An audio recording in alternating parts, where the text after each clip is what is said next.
In questo video compareremo le prestazioni di due schede grafiche al di sotto dei 500 euro, attualmente secondo me molto interessanti, ma di due brand diversi, la Nvidia RTX 4070 e la AMD RX 6800 XT.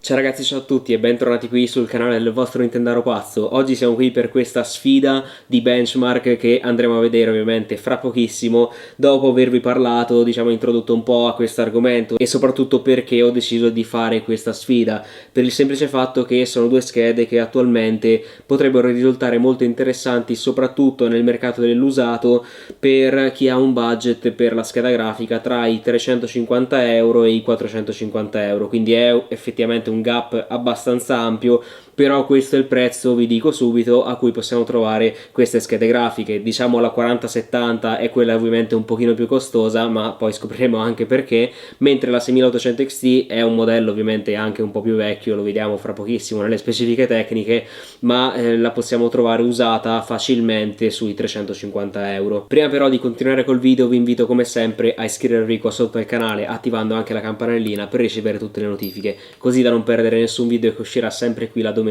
alle 2 di pomeriggio.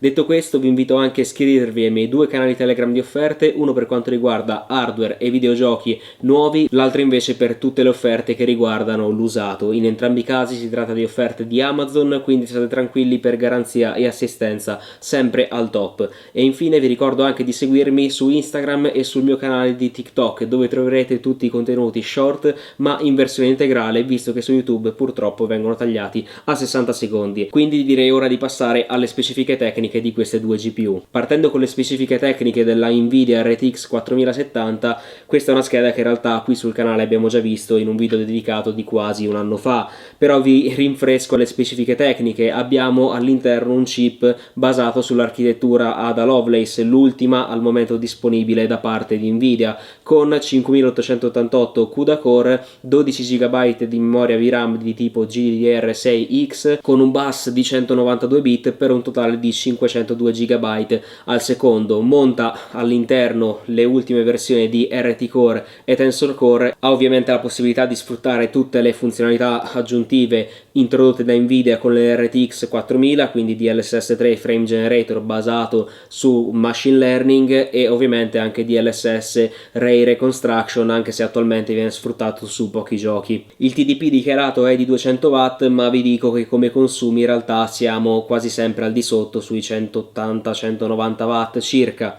Passando invece alle specifiche di questa Radeon RX 6800 XT, ci troviamo di fronte a un modello che ha praticamente 4 anni sulle spalle, sì, perché la RX 6800 XT, se ben ricordate, è uscita a novembre del 2020. In realtà attualmente si trova ancora qualcuna di queste nuova, anche se vi dico subito non ha senso andarla a prendere nuova perché magari vi costa 500 euro. Ci sono modelli che con lo stesso prezzo, ecco, vi offrono prestazioni e funzionalità in più, quindi ha senso se la andiamo a prendere usata, e però dobbiamo stare attenti ovviamente che il modello che andiamo a prendere dal privato in questione sia tenuto ovviamente bene. Se già esteticamente sembra perfetta e funziona senza particolari problemi, ovviamente è già un buon segnale. La GPU di questa scheda video è basata su architettura RDNA2 e al suo interno 72 compute unit sbloccate per un totale di circa 4600 streaming processor core sostanzialmente, e abbiamo invece come RT core di prima generazione di AMD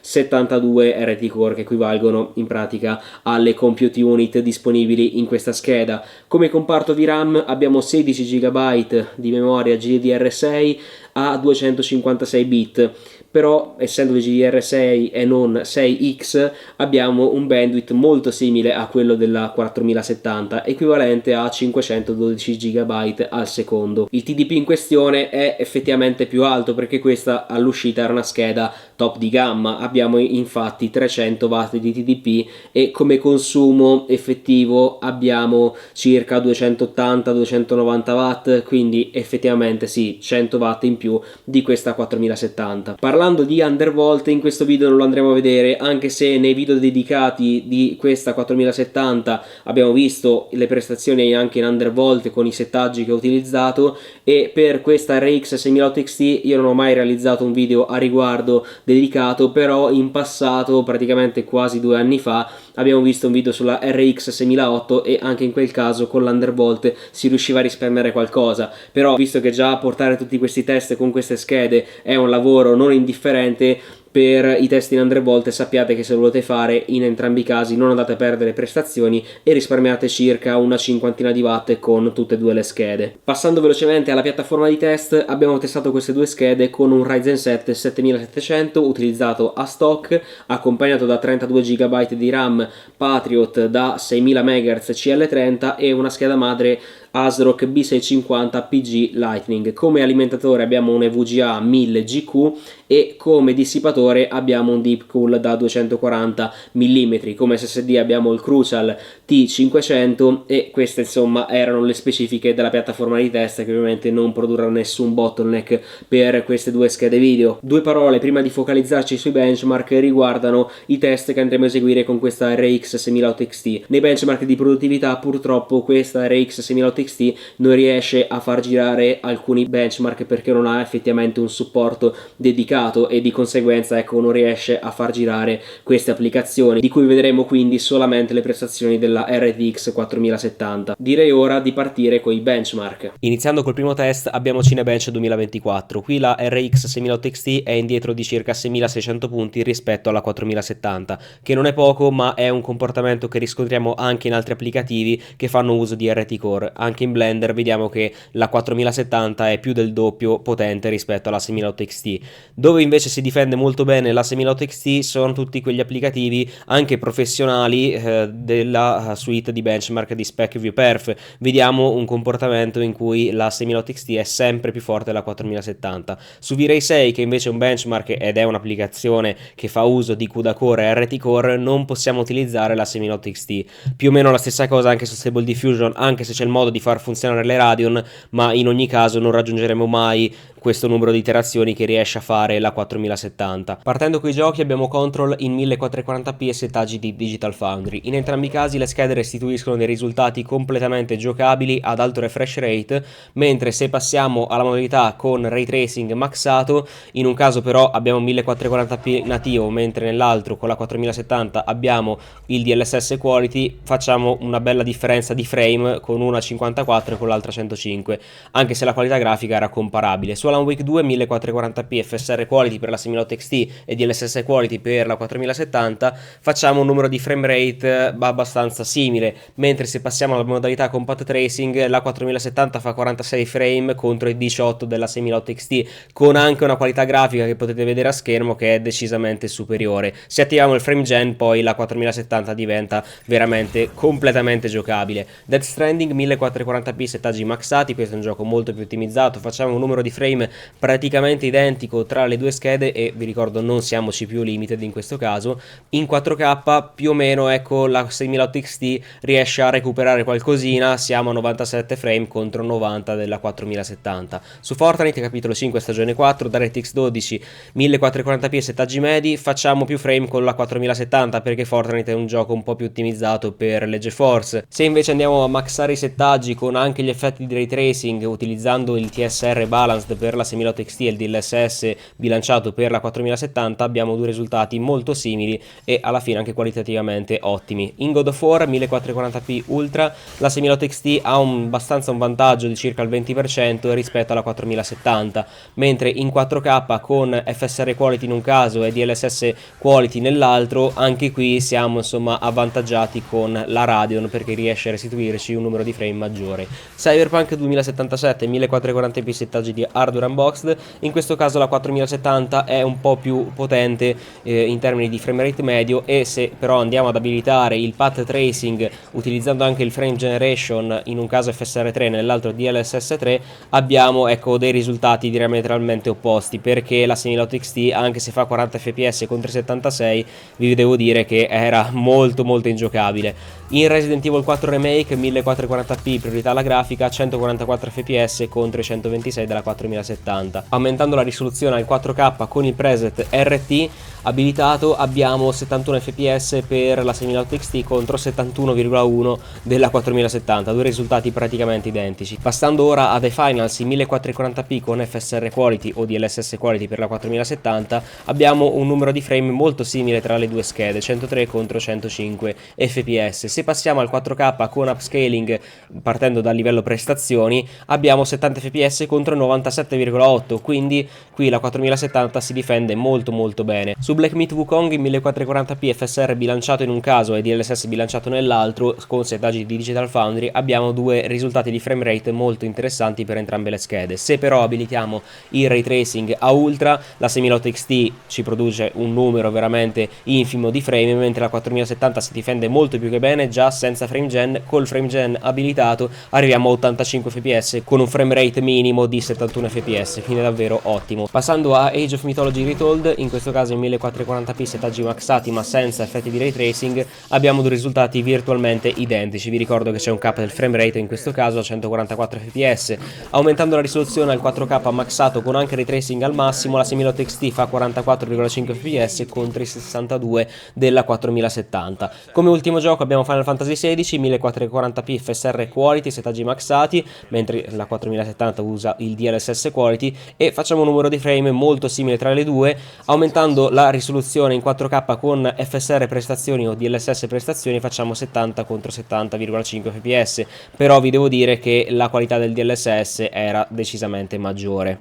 Rieccoci qui ragazzi dopo aver visto tutti i test su queste schede grafiche. Che dire, il livello di prestazioni in gaming è sicuramente niente male, soprattutto se prendiamo come target di risoluzione il 1440p. In entrambi i casi riusciamo a ottenere con settaggi quasi sempre maxati o al massimo un minimo ottimizzati esperienze di gioco ad alto refresh rate anche negli ultimi titoli, e questa è sicuramente una cosa ottima. Le criticità ovviamente ci sono e iniziano quando andiamo a utilizzare una risoluzione come il 4K senza andare a utilizzare tecnologie di upscaling. In quel caso, soprattutto negli ultimi giochi AAA, vedremo delle prestazioni magari non molto adeguate. Il lato più critico per il quale l'ago della bilancia su questo confronto potrebbe spostarsi più da una parte sono sicuramente le prestazioni in ray tracing, sia nei giochi e ovviamente anche negli applicativi di produttività, perché purtroppo abbiamo visto questa RX 6800 XT che monta all'interno la prima generazione di RT Core offerti da AMD,